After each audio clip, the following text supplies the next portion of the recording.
아베 총리죠, 그 당시. 그 사람이 올림픽까지는 4천만 명까지 우리가 수용할 거다. 2030년에 6천만 명까지 가져가는 게 목표다. 근데 이제 다 웃었습니다. 검증 없이 그런 말 하면 돼? 이렇게 생각을 했습니다, 사람들이. 근데 이게 실제로 일어나고 있어. 지금 작년에 3,500만 명, 600만 명 제가 얘기를 드렸는데 지금 2020년 타겟을 거의 맞췄지 않습니까? 호텔 방이 문제인데요. 거의 한계라고 보시면 됩니다. 계속 짓고 있는데도 계속 모자라고 도쿄의 숙박 예약률이 90%를 넘었습니다. 인기 있는 지역에서는 내가 그날 묵으려면 방이 없다. 네, 지금 사실 일본의 제일 숙박시설 중에서도 부족하다고 평가를 받는 게 고급 숙박시설입니다.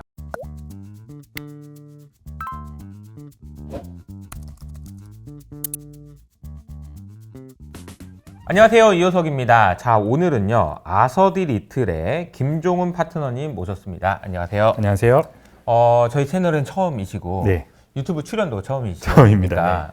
저희 채널 한번 소개 한번 부탁드리겠습니다. 네. 저는 김종훈이라고 하고요. 네. 그 경영 전략 컨설팅 펌인 아서디 리틀에서 파트너로 재직하고 있습니다. 네, 아서디 리틀. 네. 처음 들어보신 분도 많을 것 같은데 뭐 하는 회사입니까? 네, 그 경영 전략에 대해서 자문을 하는 회사고요. 저희가 사실은 여러 가지 경영 컨설팅 펌들이 있지 않습니까? 네. 그 안에서도 1886년에 설립된 가장 오래된 컨설팅 펌입니다. 1886년이요? 네. 와, 이게 진짜 오래됐네. 그럼 이때는 뭐 하던 때지? 그게 원래 네, 네. 그 MIT의 교수였던 이제 아서디 리틀 박사님이 계신데요. 아하. 그분이 R&D 기점으로 사업을 생각하는 수법을 처음으로 내놓으셨습니다. 그걸 가지고 이제 각 기업에 가서 이런 식으로 R&D를 하면은 너희 사업을 이렇게 키울 수 있다. 이런 걸 해서 이제 사업을 키우셨고요. 대단하다. R&D 그걸 하다니 진짜 그거를 팔아먹다니 네. 대단한데요. 네. 그래서 그 유명한 프로젝트로는 예를 들어서 아폴로 프로젝트 이런 데 참여해서 컨설팅을 제공한다거나 프로젝트 매니지먼트를 한다거나 그런 경험이 있습니다. 아, 그렇군요. 아서디 리틀의 한국 지사인 거죠. 네. 한국에 계시고. 네. 자, 그래서 저희 채널에는 이제 일본 이야기를 좀 해달라고 네. 제가 부탁을 드렸어요. 네. 근데 사실 잠깐만, 일본 이야기를 하시는 분이 많지 않아요. 근데 어떻게 이제 일본에 대해서 어떤 그 인연이 있었는지 좀 소개해 주시면 좋을 것 같아요. 그 제가 사실은 예전에 그 김대중 대통령이랑 일본의 오부치 총리가 그 한일 공동 이공계 유학생 파견 사업이라는 거를 시작을 하셨습니다. 아하. 제가 거기 1기생이고요. 아. 그래서 2000년 12월에 제가 일본에 건너가서 거기서 대학을 다니고 또 중간에 물론 군대는 갔다 왔지만은 네. 일본에서 이제 취직을 해서 계속 컨설팅 커리어를 걷다가 어느 순간 이제 좀 디지털이 하고 싶다. 그래서 구글 재팬에서 또 한 4년 정도 재직을 구글에 했습니다. 있다가 네. 일본의 구글 재팬. 일본의 네. 구글 재팬입니다. 어. 그리고 나서 2022년에 지금의 ADL로 조인을 했고요. 원래는 이제 일본 오피스에서 있다가 네. 일본 오피스가 그 아시아 태평양의 헤드 오피스입니다. 근데 거기서 이제 한국 오피스에 조금 더 투자를 하고 싶다. 그래서 저도 왔고 또 저를 따라서 다른 멤버들도 지금 지원을 하고 있다. 이렇게 보시면 될 것 같아요. 아, 그래서 사람도 뽑고 있나요? 네, 사람도 뽑고 있습니다. 아, 그렇군요. 네. 예, 보시는 분 중에 혹시 아, 예. 아서디 리틀 한번 써 해보겠다. 뭐 이런 분들은 연락 주시면 좋을 것 같고요. 그러니까 2000년대, 당시 이제 저도 이제 그 대학교 다니고 있을 때였었는데. 네. 그때 일본 유학도 많이 가고 그랬었던 네, 것 같아요. 맞습니다. 그러니까 장학금 많이 받으시고 네, 그죠? 맞습니다. 그러면서 일본 교류를 하는 그런 일본은 진짜 잘하시겠네요. 네, 제가 이제 뭐 25년 정도 있었으니까요, 헬스로는. 25년. 네, 그러네요. 그래서 뭐 특별한 뭐 부자유스럼 없이 일본어를 할 수 있고 사실은 제가 결혼도 예, 결혼도 제가 와이프가 일본 사람. 그렇구나. 네. 네, 요즘에 또 국제 결혼이 많지 않습니다. 그러니까요. 네. 근데 제가 또 생각이 좀 든 거는 그 일본에서 비즈니스를 하는 일본어랑 관광하거나 생활하는 일본어는 굉장히 차이가 좀 많이 있습니다. 그 역으로 저는 좀 요즘 드는 생각이 네네네. 제가 한국에서 이런 자리에 좀 나오면은 네. 내가 포멀한 한국말을 구사할 수 있을까라는 불안감이 있습니다. 오히려 역으로 네네. 차라리 네네. 일본어로 얘기하는 게 좀 편하다는 그런 게 좀 불안감이 네네. 있습니다. 중간중간에 그러면 일본어가 편하다 싶으면 일본어로 얘기하십시오. 제가 이렇게 편집을 해가지고 자막을 달아드리는 걸로 이렇게 알겠습니다. 하겠습니다. 자, 오늘 이제 첫 번째 주제를 이제 잡아본 게 저희 상사 이야기를 좀 해보려고 하는데요. 네. 일본의 상사는 워렌 버핏이 투자했다고 해서 굉장히 좀 유명해졌어요. 네. 그래서 그 이야기부터 한번 시작을 해볼까요? 네네. 그 아시겠지만은 2020년 8월 말에 이제 일본에서 그 워렌 버핏이 공시를 냈습니다. 네. 그 자회사를 통해서 그 일본의 5대 상사죠. 미쓰비시, 미쓰이, 스미토모, 이토츠 마루베니 여기에 지분 5% 이상을 취득했다라는 공시를 냈습니다. 그러니까 이제 5개의 상사 회사를 동시에 산 거죠? 그렇습니다. 아, 그러네요. 네, 확실히 뭐 자금력이 있다 보니까요. 네. 근데 그때 이제 공시를 하기를 우리가 상한선 10%를 잡아놓고 그 아래에서 자유롭게 투자를 하겠다 이렇게 공시를 냈고요. 네. 실제로 23년 6월에 그 각사가 이제 그 연간 보고서를 내지 않습니까? 네. 그 내용을 봤더니 7.5%에서 8.5% 사이로 이렇게 지분을 늘렸다 이런 것이 보여서 거기에 대해서 많이 또 사람들이 따라서 거기 지분을 샀죠. 그렇죠. 이제 그런데 버핏이 왜 샀느냐 이게 좀 궁금하긴 합니다. 네, 몇 가지 설이 있는데요. 네. 이제 당연히 가장 유력한 설은 저평가됐다라고 생각해서 산 것 같습니다. 왜냐하면은 여기가 그 PER이 거의 뭐 4배, 5배 정도 되는 수준이었습니다. 네. 왜냐하면 이 종합 상사들이 인더스트리 코드상으로는 도매업으로 되어 있습니다. 그래서 도매업이 사실은 매출이라든가 이익에 비해서 시장의 평가가 굉장히 짜지 않습니까? 아, 그렇죠. 이게 네. 도매업 그러면 그런 거 아직도 하고 있니? 막 이런 느낌이긴 합니다. 네. 근데 사실은 전혀 도매업이 아닌 사업을 영위하고 있거든요. 그래요. 네. 네. 그럼에도 불구하고 PER이 그러다 보니까 이게 굉장히 저평가됐다. 기회를 봐서 산 거. 이거 하나 있는 것 같고요. 네. 또 한 가지는 굉장히 여러 가지 사업을 하고 있지 않습니까? 요거를 이제 포트폴리오를 평가를 해서 기존에는 이거를 그 소위 말하는 이제 콩글로머리 디스카운트죠. 가 적용이 돼서 자팍다시 뭐 이것저것 하니까 네. 별로야 뭐 이런 느낌이 있는데 근데 사실 하나하나 뜯어보면은 각 사업부가 사업부 내에서의 시너지를 충분히 추구하고 있다. 근데 그런 사업부가 여러 개가 있다. 리스크 분산이 되었다. 이렇게 파악을 했다고 생각을 할 수도 있고요. 그리고 또 하나는 그 당시 2020년에 일본 니케이 시장에 대한 외국인들의 투자가 비율이 굉장히 낮았습니다. 일시적으로. 그때 아마 28.6% 정도였던 걸로 제가 기억을 하는데요. 그거를 갖다가 이제 버핏이 자기가 투자를 하면은 분명히 다른 사람들이 같이 투자를 할 것이다. 깃발을 꽂으면 맞습니다. 따라올 거다. 그렇게 생각했던 설입니다. 네. 그러니까요. 네. 그래서 결국에는 2024년에 이걸 봤더니 외국인 투자 비율이 31.8%까지 올랐습니다. 와, 그러니까 외국인이 이게 일본 주식을 많이 샀다는 얘기네요. 맞습니다. 네. 그래서 따라 산 것도 있을 거고 물론. 네. 뭐 그런 이유들이 있고요. 또 한 가지 마지막 이유는 버핏이 아니고 펀드 매니저는 그냥 사왔다. 산 게 아니다. 네. 이런 얘기도 있다. 근데 그 사실 금액을 보시면은 네, 법세 네. 승인 없이 이게 이루어졌을 가능성 거의 없다고 그렇게 생각하시면 될 것 같습니다. 네. 그러면은 일단 버핏이 상사 샀다. 이거는 알고 있어요. 근데 네. 최근에 또 이제 서틴애플하고 해가지고 자료가 나왔잖아요. 네. 거기서 어떤 내용이 나왔나요? 네, 그래서 2024년도 그 쉐어홀더 레터를 냈죠, 버핏이. 이게 아마 지난주 2월 22일에 나왔을 겁니다. 맞아요. 네. 거기에 누계 투자를 5대 상사에 138억 달러 했다. 이렇게 했고요. 그리고 지금 시장 평가 금액이 235억 달러다. 그래서 막 한 70% 정도 네. 벌었다. 이렇게 생각을 하시면 될 것 같고요. 그러니까 진짜 버핏은 참 보면 볼수록 대단하다라는 생각이 네. 드는 게 작은 돈이 아니잖아요. 그렇죠. 138억 불이면은 그리고 이게 굉장히 장기적으로 보고 투자한다라는 생각이 드는 게 네. 2020년부터 지금 벌써 이제 5년 다 돼가는 건데 그때 뭘 보고 샀냐라고 사람들이 많이 고민을 했었던 거고 네. 와서 보니까 지금 거의 2배 가까이 이익이 난 거잖아요. 네, 그죠? 맞습니다. 네, 대단합니다. 네. 그리고 결국 살 때도 자기 자본만 투자한 게 아니고 일본에서 막대한 그 부채를 조달했습니다. 근데 거의 그쵸. 제로 금리죠. 네, 네. 그래서 환차익만 지금 23억 달러를 벌었다. 아. 네, 이렇게 평가를 했습니다. 그러니까 진짜 대단하긴 합니다. 네. 네. 그러니까 돈도 내 돈으로 안 하고 일본에서 빌린 돈으로 주식 사가지고 네. 남들이 보면은 야 주식 돈 빌려가지고 주식 사 이렇게 생각할 수 있지만 네. 대단한 성과를 낸 거죠. 맞습니다.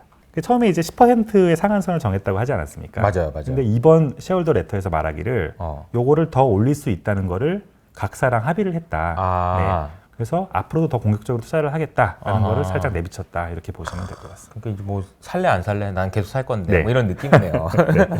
자 그러면은 버핏이 샀다는 건 알겠는데 네. 그럼 이제 우리 종합 상사 이야기 좀 해볼까요? 일본의 종합 상사 그러면 뭔가 어쨌든 되게 오래됐을 것 같은 느낌이 들고 네. 그렇긴 한데 어떤가요 일단? 네. 말씀하신 대로고요. 일단 지금 그 5대 종합 상사 중에 4개는 1850년대에서 70년대 사이에 그렇게 설립이 됐습니다. 아니 1850년대면은 야 이게 우리나라는 뭐 하고 있을 때지? 그러니까 조선시대인 거잖아요. 네, 그죠? 정조대왕 네, 그때부터 네. 설립이 됐었던 거죠. 네, 맞습니다. 근데 회사의 형태로 설립이 된 건 아니었고요. 왜냐하면 일본이 그 메이지 유신이라는 중요한 사회 변혁이 네. 1868년부터 90년대까지 있지 않았습니까? 네. 요때 이제 처음 근대화된 회사법이 도입이 됐습니다. 그래서 주식회사화가 되고 그런 거는 다 1800년대 후반 이후고요. 요때는 이제 예를 들어서 이토츠 같은 경우에는 네. 이토추베라는 그 사람이 있는데 이 사람이 마직물을 이제 네. 관서지방이죠. 오사카 있고 이런 데죠. 여기서 행상을 했다. 아. 요게 시초입니다. 네. 그러니까 지금의 회사 이런 걸로 생각하시면 안 되고요. 행상을 했다. 네. 네. 네. 네, 그리고 이제 그 다음에 회사법이 들어오니까 이 사람이 베니치유라는 또 회사를 만들었습니다. 그때. 그 전에는 말의 행상이었지 않습니까? 네. 근데 베니치유는 옷을 만드는 회사입니다. 어떻게 보면 이게 최초로 가치 사슬을 확장한 네, 경험이 됐다. 이렇게 볼 수도 있고요. 옷을 만들어서 갖다 파는 거네요. 맞습니다. 네. 그래서 이 두 회사가 지금은 이토츠라는 회사랑 마루벤이라는 회사 같은 뿌리를 가지고 있는 두 회사로 분리를 했습니다. 그렇군요. 근데 물론 이제 바로 분리한 건 아니고요. 네. 분리했다 합병했다가 하다가 2차 세계대전에서 일본이 패망을 하고 재벌 해체가 되지 않았습니까?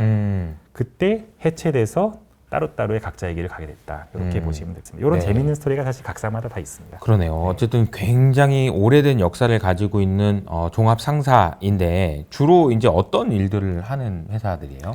그 약간 이제 역사를 말씀을 드리면요. 이 회사들이 다 재벌의 계열사지 않았습니까? 네네. 예를 들어서 미쓰비시 같은 경우는 미쓰비시 재벌, 미쓰이는 미쓰이 재벌. 그때는 이제 전쟁 조금 전이죠. 전쟁 전에는 보통의 해외의 선진 문물을 들여와서 이 회사들에 적용하는 그런 어떻게 보면 수입 오퍼를 한 회사들이죠. 네네네. 그랬다가 전쟁 때는 이제 전쟁 물자를 많이 만드는 그런 회사가 됐었고 전후에는 재벌이 해체는 됐지만은 이 그룹사들이 어차피 사람들 관계는 다 그대로지 않습니까? 해체된 이후에 본인들이 다 회사를 다시 만듭니다. 같은 이름으로. 그래서 유사 그룹이 되고 이 그룹사들의 고도 성장기를 떠받들 때 고도 성장기 때 엄청나게 많은 물건을 만들지 않습니까? 자동차도 만들고 전자제품도 만들고 네. 이거 수출을 해야 되는데 만드는 사람들이 수출 시장을 모르는 거죠. 예를 들어서 미국에 가야 되는데 미국의 상거래 관습이 어떤지도 모르고 누구한테 팔아야 될지도 모르고 네, 그리고 뭐 컨트랙트는 어떻게 해야 되는지 모르겠고 그러다 보니까 이제 상사에 많이 의존을 하게 됩니다. 상사는 이거를 대신해주고 금융 기능을 좀 제공해주면서 커미션을 받아가는 그런 중개업이 70년대까지는 상사의 주요 비즈니스예요. 이 소위 말하는 이제 중개업이라는 것이 사실 어떻게 보면은 거래를 중간에 이어주는 그런 다리 역할을 해주는 브로커리지를 해주는 그런 맞습니다. 개념인 거잖아요. 네. 근데 과거에는 그런 역할을 해주는 게 필요했지만 네. 시대가 바뀌면 바뀔수록 그거는 이제 뭐 아마존에서 사면 되는 거고 뭐 지금 완전 아마존 직구로 그냥 사면 되는 네, 거니까 맞습니다. 너무 많은 일들이 바뀌었잖아요. 네. 그러니까 바뀌는 과정에서 이제 이 상사들이 어떤 식으로 이제 비즈니스 모델을 바꿔 나갔는지 네. 이런 게 이제 좀 궁금한 것 같습니다. 네, 맞습니다. 말씀하신 대로 이제 80년대가 되기 시작하니까 네. 소위 말하는 짬이 찬 거죠. 이제 수출 기업들이 여기 우리 현지 법인도 있고 우리 파견 된 사람들도 있고 그치.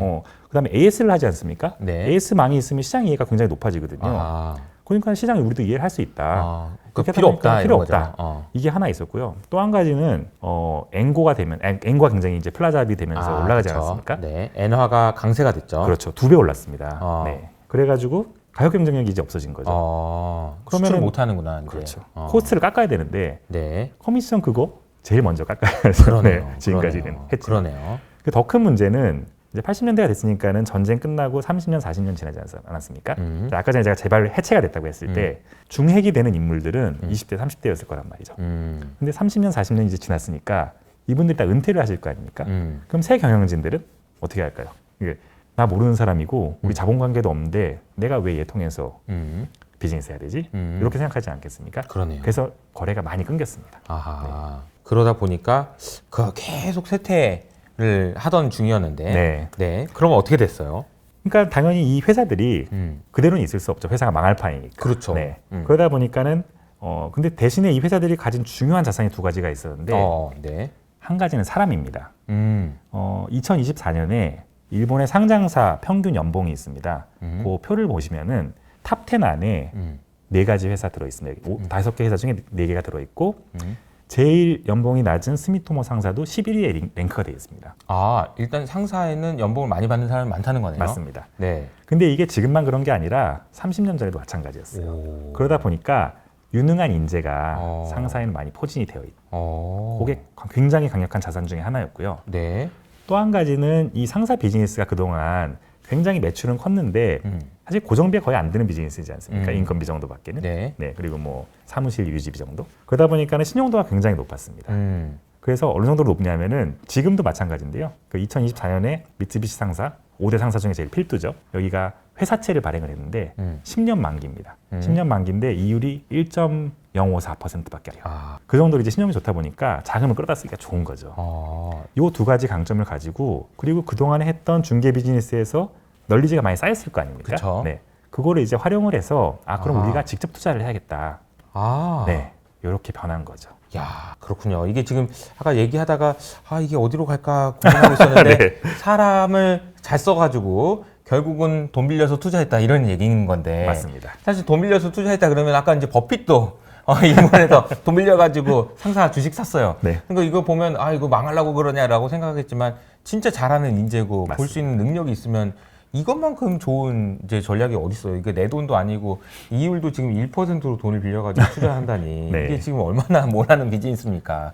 네, 그렇군요. 그래서 투자를 하기 시작한 거예요. 네, 그래서 어떻게 보면은 사모펀드랑 좀 비슷하다고 보시면 될 것 같아요. 네. 대신에 자기 자본으로 투자하는, 물론 이제 차입도 물론 하지만은 자기 네. 자본과 차입으로 투자하는 사모펀드다. 유사 사모펀드라고 보시면 될 것 같고요. 네, 주로 어디에 투자를 많이 해요? 이 회사들이 아까 전에 제가 말씀을 못 드렸지만은 그 각 강점들이 있었습니다. 예를 들어서 이제 마루베니 같은 경우에는 처음에 뭐 이토츠도 마찬가지지만은 그 의류를 시작하지 않았습니까? 그래서 의류 비즈니스도 하고 있고 예를 들면요. 그 동안에 이제 쌓인 거기 널리들이 많으니까 그런 컴퍼니들을 대상으로 이제 투자를 하기 시작한 거죠. 네. 자기네들이 원래 하던 비즈니스의 연장선으로. 네. 자, 그러니까 이제 상사가 과거에 1850년대에 태어났던 이 상사들이 과거에는 중개업을 하다가 근데 이제 머리 좋은 사람 많은데 돈 빌려가지고 이제 투자하기 시작했다. 어디에 어떻게 투자했는지 이런 것도 좀 궁금합니다. 네.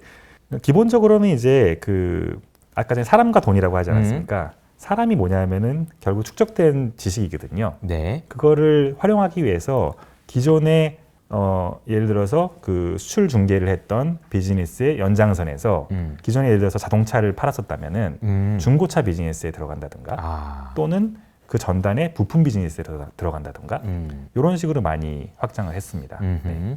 근데 예를 들어서 그렇게 말씀하실 수 있죠. 사모펀드 같은 경우에는 한번 바이아웃을 하면은 그 가치를 이제 향상을 시켜가지고 한 5년이면 엑시트 하지 않습니까? 맞아요. 네. 근데 상사 비즈니스는 그렇지는 않고요. 물론 이제 단시간에 엑시트하는 경우도 있긴 한데 보통은 10년에서 15년 이상 보유를 하는 경우가 많고요. 그리고 리턴을 얻는 방법도 포트폴리오 간 시너지를 추구를 하기 때문에 예를 들어서 아까 말씀드린 자동차 같으면은 부품 회사가 하나 있는데 또 다른 부품 회사를 샀다고 하지 않습니까? 그러면은 고객에 대한 접점을 활용할 수가 있겠죠. 그러면 새 회사가 가치가 향상이 될 거고. 네. 근데 그걸 바로 파는 게 아니라 거기서 나오는 캐시플로우를 충분히 또 영위하고 맞습니다. 배당도 뽑아먹고 맞습니다. 캐피탈 게인도 먹고 이런 거네요. 네. 그리고 이제 또 잘 되게도 도와주고 네. 이런 건데 투자의 기본적인 내용들을 하는 것 같아요. 맞습니다. 그러면 이게 지금 종합 상사가 얘기하신 대로 포트폴리오 투자를 하고 이렇게 시너지를 내고 이런 식으로 이제 얘기가 진행되고 있는데 그럼 이제 이 버핏이 투자한 종합 상사는 우리가 알던 상사가 아닌 거네요. 그렇죠. 네. 중개업의 상사가 아닌 거죠. 중개업의 상사가 아니에요. 그러니까 저도 이제 막연하게 뭐 상사를 왜 샀어? 네. 뭐 이제 완전 그냥 기울어지는 산업인데 그랬는데 알고 보니 이 회사들이 많이 바뀌어 있었다. 네. 라는 겁니다. 그러면 이 질문도 한번 드려보고 싶은 게 네. 버핏이 상사를 샀다라고 한다면 왜 일본 상사를 샀을까? 아니 우리나라는 왜 안 샀을까? 이것도 좀 궁금해요. 네. 그거 굉장히 좀 뭐 아픈 이야기일 수도 있는데요. 네. 네. 그 아까 전에 제가 재벌이 해체됐다고 얘기했지 않았습니까? 일본에서. 재벌 해체. 네. 네. 그게 무슨 얘기냐면은 재벌의 그룹사들이 서로 지분 관계가 이제 없어진 거죠. 해소된 거죠. 그렇다 보니까는 그 일본의 상사들이 변할 수 있었던 계기는 그렇게 피가 섞이지 않았기 때문에 자유롭게 어떻게 보면은 사업 모델을 변혁을 할 수 있었던 거죠. 그렇기 때문에 지금의 우리나라의 상사, 물론 이제 겹치는 부분도 있습니다. 자원개발이라든가 이런 거 물론 하죠. 네, 하는데 랑 일본의 상사들은 같은 상사가 아니다라고 보는 게 일단 대전제가 돼야 될 것 같아요. 근데 우리나라에 있는 상사 대표적인 게 이제 뭐 삼성물산, 네. 혹은 뭐 포스코 인터내셔널, 맞습니다. 뭐 그리고 뭐 LG 상사 네. 뭐 이런 회사들이 다 이름이 있잖아요. 네. 포스코 상사고 네. LG 상사잖아요. 그러니까 요 일들을 많이 할 수밖에 없는. 네. 그러면 이제 다른 일을 못 하는 거죠. 그렇죠. 예를 들어서 뭐 LG 상사인데 삼성 가서 뭘 하겠어요? 못 하는 거죠. 네. 예, 그런 한계가 있다는 거네요. 네. 네. 그것도 있고 또 그런 것도 있습니다. 예를 들면 그 삼성그룹이 뭐 엄청 비즈니스가 많지 않습니까? 네. 예를 들어서 뭐 삼성 뭐 SDS가 있지 않습니까? 예를 들면. 근데 이토츠 같은 경우에는 그 CTC라는 IT 자회사를 가지고 있습니다. 근데 삼성물산이 만약에 우리도 IT 자회사 가지고 싶어 이렇게 얘기했을 때 삼성그룹에서 뭐라고 하겠습니까? 니네 SDS인데 왜? 그렇지, 네. 그렇지. 그렇게 자유롭게 포트폴리오를 가져갈 수가 없는 거죠. 아, 그러니까 이제 제가 당신을 도와드리는 게 당신에게 피해가 안 됩니다라는 확실한 그런 믿음을 줘야 되는데 내가 이걸 주면 저기 또 뭐 하고 있는 거 아니야? 이런 생각을 하면 안 되는 거잖아요. 네. 그죠? 네, 알겠습니다. 그래서 좀 차이가 있었다. 네. 그래서 결국에는 근데 그것도 굉장히 재밌는 것은 2020년만 해도 한국이랑 일본의 상사의 시총 차이가 한 4배 정도였던 걸로 제가 기억을 하고 있습니다. 4배 정도. 네. 그러니까 근데- 버핏이 투자하기 전에. 네. 이 경제 규모 대비로 봤을 때 엄청 큰 사실 비율은 아니거든요. 경제 규모가 그래도 2.5배에서 3배 정도 그때 있었으니까. 그러니까요. 근데 버핏 투자한 다음에 2024년에 봤더니 12배 차이가 나는 겁니다. 12배. 네. 아. 한국의 종합상사들은 가치가 하락했고 아. 일본의 종합상사들은 폭등했다. 그렇군요. 그렇게 보시면 될 것 같습니다. 야, 그게 왜 그렇게 된 건지 좀 더 이야기를 해보죠. 네. 결국에는 말씀드린 대로 기존에는 투자자들이 일본 종합상사의 비즈니스 모델에 대해서 이해가 적었는데 버핏의 투자를 계기로 이게 잘 들여다봤더니 이거 키메라 사모펀드 아니야? 라고 이제 인식을 하게 된 거죠. 그럼 그전에는 PER이 뭐 5배였다가 지금 10배다. 근데 이익은 예를 들어서 2배 늘었다. 그러면은 4배 주가가 튀어야 정상 아닙니까? 그러니까 네. PER이 2배 먹고 밸류에이션 2배 먹고 이익 2배 이익도 먹고 그래서 4배네요. 네. 그런 식으로 많이 성장을 했다 이렇게 보시면 될 것 같고요. 70년대의 한국의 종합상사랑 70년대 일본의 종합상사를 비교하면은 비즈니스 모델이 거의 같으니까 애플 투 애플이지 않습니까? 근데 지금의 한국의 종합상사랑 일본의 종합상사를 비교를 하면은 다른 모델이기 때문에 이거를 사실은 그 동일선상에 놓고 비교하는 것 자체가 약간 틀렸다. 안 맞을 수 있다. 네, 이렇게 보시면 될 것 같습니다. 이미 일본은 뭐 재벌 해체라든지 네. 아니면은 적당한 비즈니스 모델로 전환하면서 네. 돈을 많이 버는 그런 구조로 바뀌었다. 맞습니다. 그것도 사실은 어떻게 보면은 야 그러면 우리나라 상사도 좀 투자하면 안 돼? 라고 생각할 수 있으나 네. 그거는 뭐 일본에서 잘한 거지 우리가 잘한다는 법은 없으니까요. 네. 우리가 잘하는 걸 찾아야 되겠다라는 생각도 좀 들고요. 맞습니다. 네, 그런 걸 보면 버핏이 왜 일본 상사에 투자했을지 우리나라 상사에는 왜 투자 안 했는지 그리고 우리나라 상사는 또 어떻게 가야 되는지 이런 것도 시사점들이 있는 것 같습니다. 개인적으로는 일본 상사 계속해서 투자할 여력이 좀 있다고 보시나요? 네, 저는 굉장히 앞으로도 투자할 만한 가치가 있다고 생각을 하고요. 단지 이제 각 상사들이 어느 정도 특성 차이는 있습니다. 예를 들면은 뭐 미쓰비시라든가 미쓰이 같은 경우에는 자원 투자라든가 에너지 투자를 좀 많이 하고요. 아니면 뭐 이토츠 같은 경우에는 그런 것보다는 화학 분야라든가 네, 이쪽으로 투자를 많이 한 편이고요. 네. 그런 식의 이 회사들이 어떤 포트폴리오를 가지고 있는지를 좀 보신 다음에 다 똑같이 이제 버핏같이 투자를 할 건지 아니면 5개를 일률적으로 할 건지 네. 리스크랑 리턴을 생각을 할 건지 그 부분은 투자자분들이 정하셔야 될 부분이 아닌가 그렇게 합니다. 네. 자, 오늘 일본에 대한 이야기를 했는데 첫 번째 주제로 상사, 워렌 버핏 때문에 유명해진 일본의 상사에 대해서 알아봤습니다. 두 번째 주제는 일본의 관광 산업에 대한 이야기예요. 네. 일본 여행을 많이 가시니까 또 관심 있는 분들도 많을 것 같은데요. 일본 경제에서 우선 관광이 차지하는 비중에 대한 이야기부터 시작해 볼까요? 네. 일단 먼저 일본 경제 전체의 그 GDP 추이를 좀 살펴볼 필요가 있을 것 같은데요. 어떻게 보면 1980년대까지 엄청 고도 성장을 이루지 않았습니까, 일본이? 네. 그래서 그 당시에 80년에 GDP가 1조 달러 정도였고, 그리고 90년에 3조 달러가 좀 넘었을 겁니다. 아마. 그런데 이게 2020년이 돼도 5조 달러 수준에서 더 이상 성장을 못하고 계속 그냥 정체된 그런 상태를 보이고 있고요. 그러니까 그래서 이제 많은 분들이 뭐 잃어버린 20년, 30년, 뭐 40년 이런 얘기를 하는 거죠. 맞습니다. 그러니까 5조 달러 정도 수준에서 그 이상 올라가지는 못하고 있는 상황. 네. 이제 미국 같은 경우에 이제 최근에 거의 30조 달러 가까이 되니까 네. 경제 규모 차이가 꽤 많이 나는 거죠. 그렇죠. 중국도 18조 이렇게거든요. 네, 그러면 한 3배 정도 차이가 나는 거네요. 네. 우리는 2조니까 한 네, 2.5배 차이, 맞습니다. 이 5조를 기억하시면 될 것 같아요. 네. 네, 그러니까 관광 산업은 여행이랑 숙박 이걸 합친 거라고 볼 수 있는데 네. 이 규모는 어느 정도로 성장하고 있어요? 네, 이게 원래 이제 2000년에는 약 300억 달러 정도 규모였고요. 근데 이게 시간이 지나면서 작년 2024년에는 약 700억 달러 규모로 성장을 했고요. 생각해 보시면 아시겠지만 2000년에는 엔화가 그 달러 대비 뭐 120엔 정도였지 않습니까? 근데 지금 150엔인 걸로 봐서는 엔화 표시로는 2배에서 3배 가까이 이제 성장을 했다 이렇게 보시면 것 같습니다. 달러 기준으로 보면은 그런데 엔화 기준으로 보면 더 성장했다라는 네, 거네요. 그러니까 일본의 관광 산업이 굉장히 크게 성장한 건 맞는 것 같아요. 네. 결국에는 2015년만 해도 한국이랑 일본이랑 외국인 관광객 숫자가 비슷했습니다. 아, 그래요? 네. 근데 이게 그때부터 역전이 되기 시작하더니 지금은 한국이 1,700만 명, 1,800만 명 정도 되고요. 일본은 3,500만 명 전후. 3,500만 명? 네, 2배 가까이 차이가 난다. 이렇게 보시면 될 것 같습니다. 요거는 일본이 뭔가 의도를 한 거라고 봐야 되나요? 네.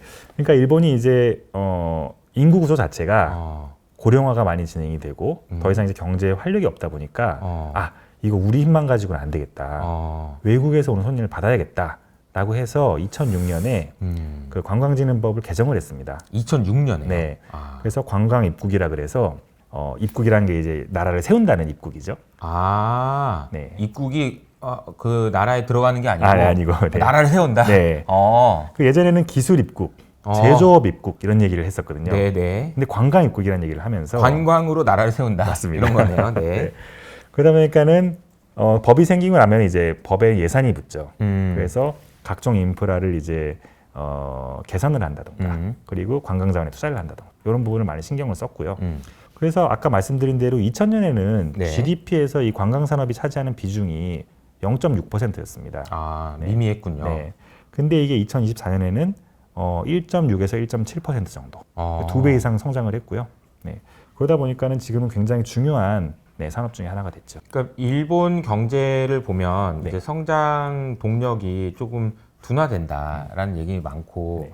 노인 인구가 많다 보니까 뭐 어쩔 수 없다 이런 얘기 많았는데 현실을 잘 직시한 거죠. 네. 그래서 사람들이 와야지만 우리가 살아난다라는 생각을 한 거고 그런 관광 입국이라는 의미에서 네. 관광으로 나라를 세워야 될 정도라는 절실함을 가지고 이제 시작을 했다. 근데 뭐 그거는 뭐 일본 사정이고 네. 그리고 재미없으면 안 가는 거 아니겠습니까? 맞습니다. 근데 이제 사람들이 재미있나 봐요. 많이 가는 것 같아요. 네. 어때요?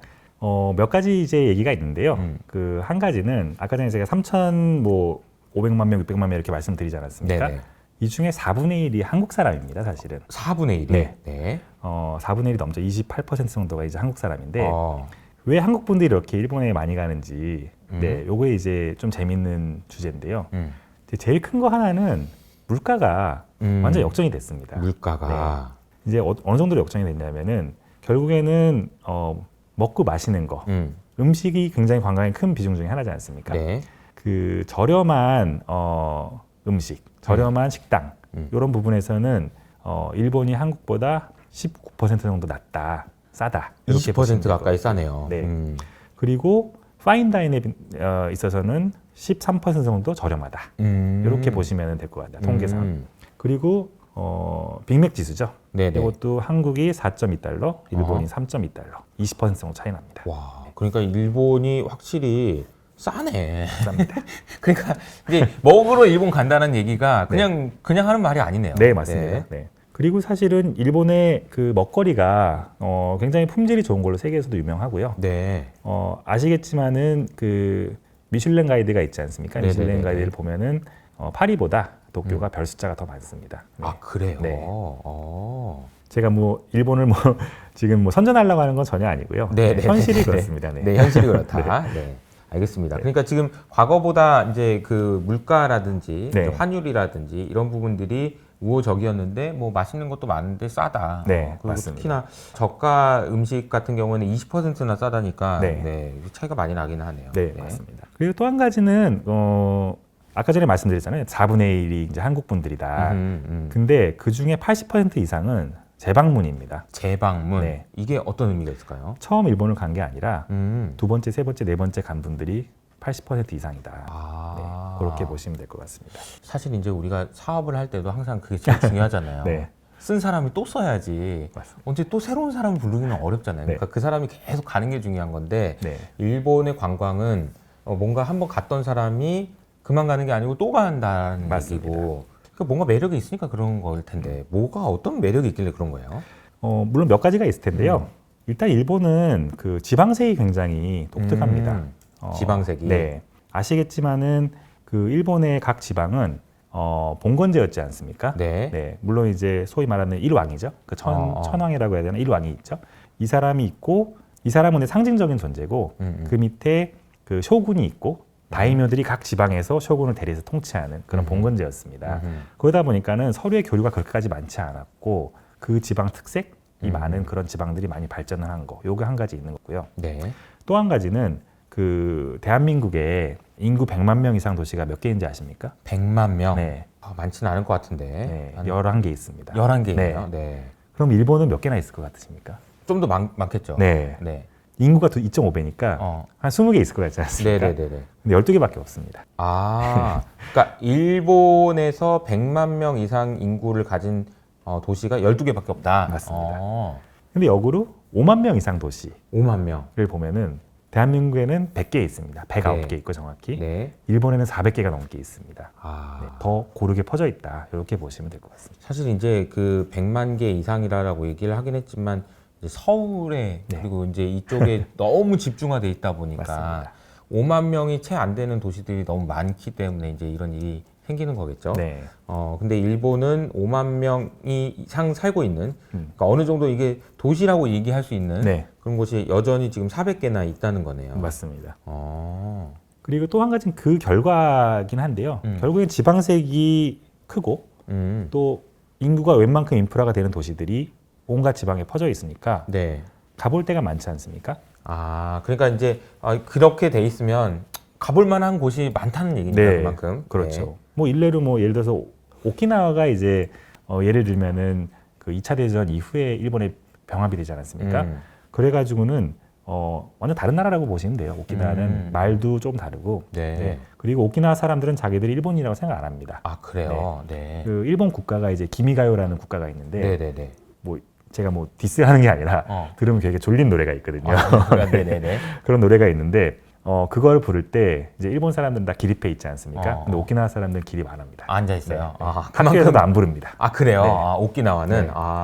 그럼 오키나와 가는 거는 일본 간다기보다는 오키나와를 가는 거예요. 네, 그렇게 보시면 돼요. 류큐 왕국이라는 왕국이 있지 않았습니까? 옛날에. 네, 그 왕국에 아. 가신다고 보시면 될 것 같고요. 그러네요. 그러니까 이제 우리는 보면은 일본은 일본을 가는 게 아니고 그 지역을 간다라고 얘기를 많이 하는데. 네, 맞습니다. 그러고 보면 한국에 여행 오는 사람들도 과연 한국 어디를 간다, 네. 뭐 부산을 간다, 뭐 어딜 간다라는 얘기를 할까 생각해 보면 그런 경우는 별로 없는 것 같아요. 맞습니다. 네. 거의 근데 뭐 서울 아니면 거의 부산. 그러니까요. 네, 그 정도인 것 네. 같고요. 그리고 한국에 사실 어떤 지방의 문화라든가 뭐 특산품 이런 걸 보고 오는 사람들이 많다기보다는 케이팝이라든가 이런 근대적인 현대적인 컨텐츠를 보러 오는 사람들이 많기 때문에 그렇죠. 네. 그런 부분은 좀 일본이랑은 많이 다른 것 같습니다. 현대적인 컨텐츠를 보러 온다는 게 뭐 또 좋은 거기도 하지만 또 이게 역사와 정통이 있고 막 그래서 한번 봤는데 또 보고 싶고 막 이런 거는 또 아닐 수도 있겠네요. 네, 맞습니다. 그래서 그럼에도 불구하고 이제 한국에 오시는 분들이 오는 이유는 컨텐츠 자체도 계속 진화를 하지 않습니까? 그래서 10년 전 컨텐츠랑 지금 컨텐츠는 완전히 다르다 보니까 그쵸. 그래서 많이 오시는 것 같긴 해요. 네. 그거 한 가지만 제가 그러면 더 말씀을 드리고 싶은 거는 네. 지방색이 크다고 하지 않았습니까? 지방색이 강하다. 네. 그래서 그 지방에 놀러 가고 싶은 니즈가 많다. 한국인들도 마찬가지고요. 그거는. 그래서 인천에서 일본으로 취항하는 노선이 일본의 주요 공항이 7개 있습니다. 그 홋카이도부터 오키나와까지 7개가 있는데 그거 포함해서 27개 노선이 있습니다. 그래서 각 지방에 인천에서 직접 액세스가 가능하게 되어 있습니다. 와, 진짜 많구나. 네. 참고로 김포에서 물론 이제 국토의 크기가 전혀 다르기 때문에 네, 이게 네. 사과 대 사과는 아니지만은 김포에서 국내선은 7개 노선이 있습니다. 김포에서 우리나라로 가는 네. 것도 7개밖에 안 되는데 인천에서 일본 가는 건 27개다. 맞습니다. 야, 이게 뭔가 좀 의미가 와닿는 것 같습니다. 네. 그만큼 일본이 지방색이 강하고 이것도 어떻게 보면 우리가 뭐 좀 교훈을 삼아야 될 부분인 것 같기도 해요. 맞습니다. 네. 너무 수도권 집중화가 됐다라는 것이 문제인데 지방도 살아나려면은 결국 이제 해외에서 와야 되는데 와서 볼 게 별로 없다 뭐 이런 거잖아요. 네. 그러니까 그런 걸 어떻게 할 것이냐라는 것도 중요한 포인트가 아닌가 싶습니다. 근데 이게 잠깐 여담이지만 네. 우리가 이제 일본에 여행을 간다라고 하면 좀 꼭 알아야 되는 일본어 같은 거 좀 있을까요? 몇 개만 좀 소개해 주신다면. 이제 제가 만약에 일본 간다 그러면은 뭘 좀 알아야 되나요? 먼저 가볍게. 네. 네.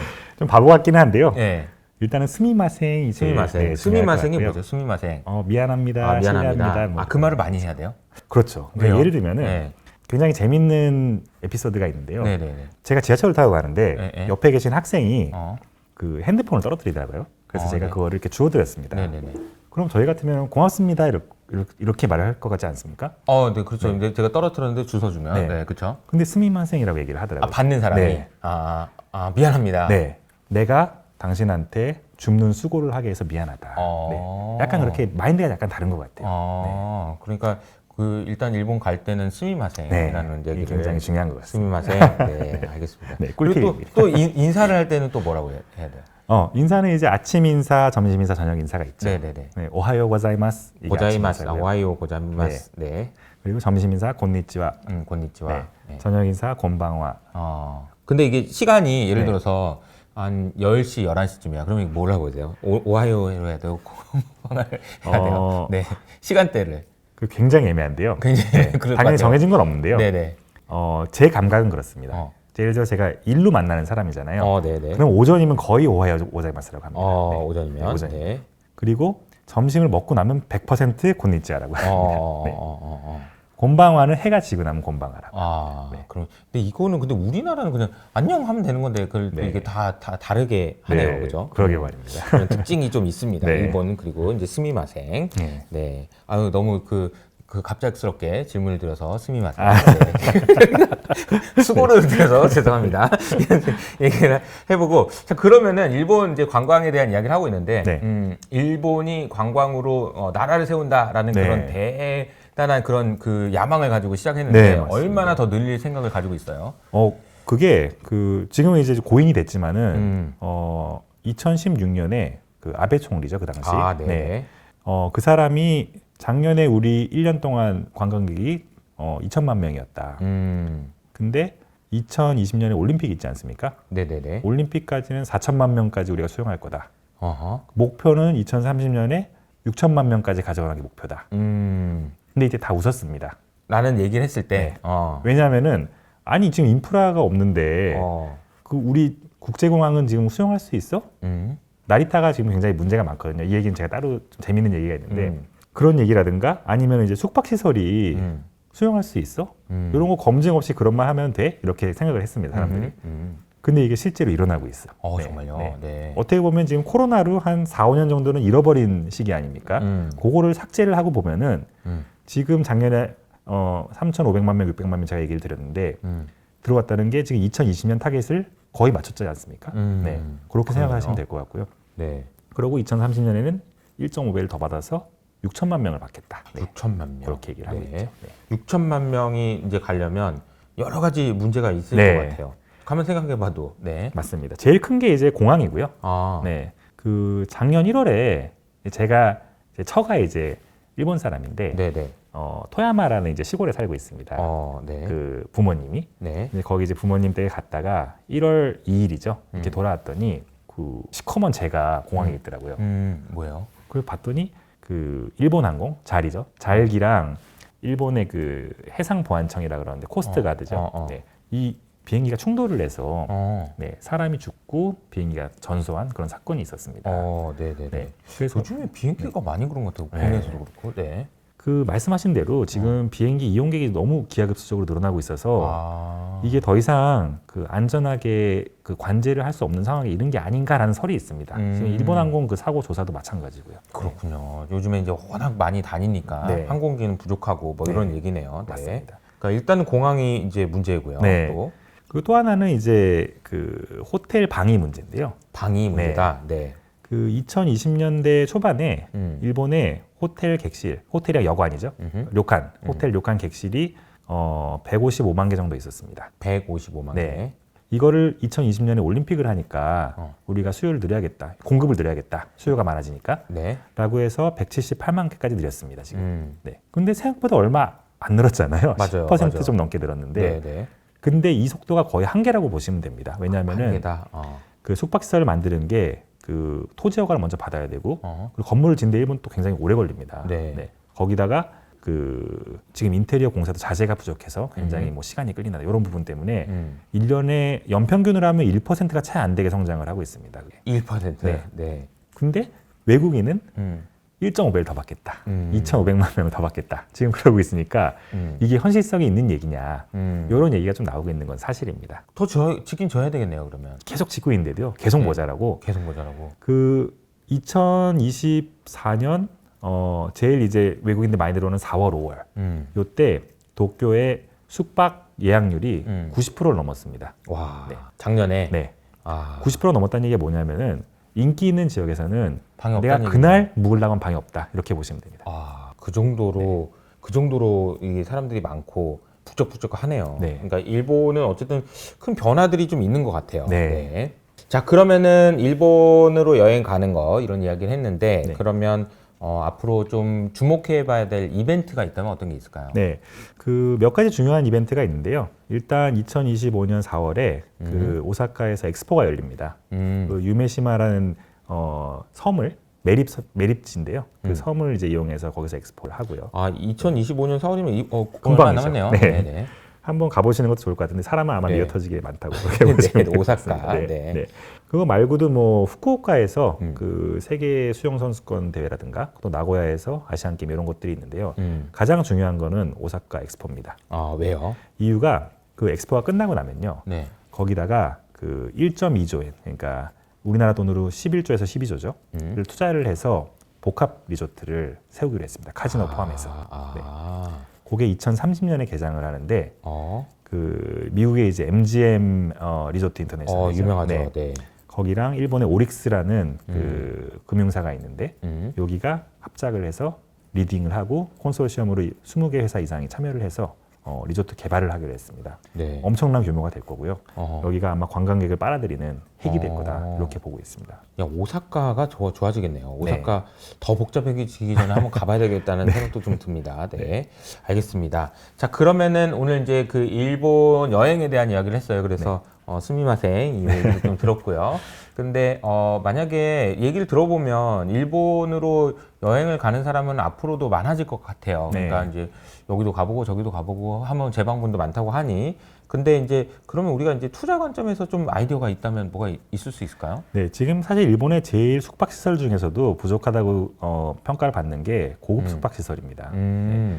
그래서 지금 굉장히 많은 시설들이 오픈을 했거나 오픈을 한다. 예를 들어서 힐튼의 월드오프 아스토리아라는 이제 고급 브랜드가 있거든요. 네. 그게 오픈을 한다든가 아니면은 교토에도 여러 가지 이제 고급 숙박시설들이 부족해서 최근에 힐튼도 오픈했는데 이거는 중급이라고 보시면 되고요. 여러 가지 이제 그 숙박시설들이 오픈을 하고 있습니다. 근데 이걸 하고 있는 이유가 해도 계속 모자라서 계속 하고 있는 거거든요. 네. 네. 그래서 앞으로도 고급 숙박시설을 제공하는 업체들은 전망이 좋다. 이렇게 마켓에서는 보고 있는 것 같습니다. 네. 네. 근데 그 어떤 회사들이 있어요? 그 예를 들면 일본 같은 경우에는 뭐 제국 호텔이라든가 아니면 뭐 오타니 호텔이라든가 뭐 이런 기존의 오쿠라 호텔이죠. 요 세 가지 호텔이 일본 내에서 그 호텔로서는 고급 브랜드를 전개하는 회사들이고요.